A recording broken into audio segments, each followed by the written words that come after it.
Today we are going to talk about special education parental rights at Stetson Elementary.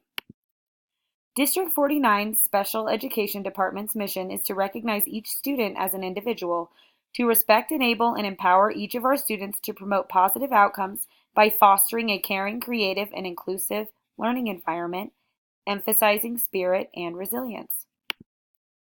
What is special education? Special education is a service, not a place.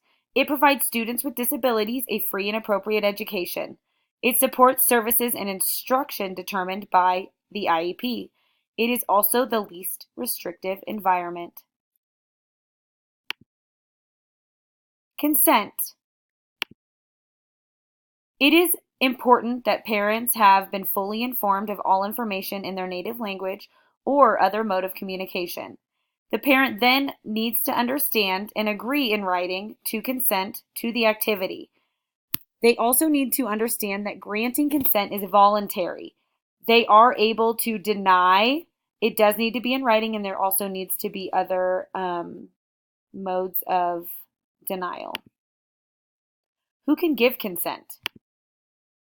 A biological or adoptive parent, a foster parent, a guardian who is authorized to make educational decisions, an individual acting in the place of a biological or adoptive parent, including a grandparent, step-parent, or other relative with whom the child lives, an educational surrogate parent.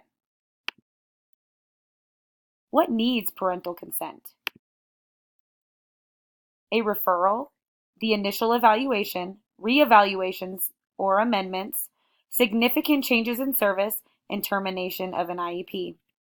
The parent then understands and agree in writing to consent of the activity. They also still need to know that granting the consent is voluntary. The IEP meeting requirements. They must be in effect at the beginning of the school year, and teachers should have access to the IEPs. Who should be in the meeting? The special education teacher, the case manager, a general education teacher, parents, guardians, principal or principals, possibly a paraeducator, and if the student is 15 years or older, the student is also invited to join. The rights. How often do you remind parents of their rights? Anytime there is a referral, one time a year at the annual meeting, disciplinary removal, if there is a complaint, due process, or when a parent requests their rights. Thank you.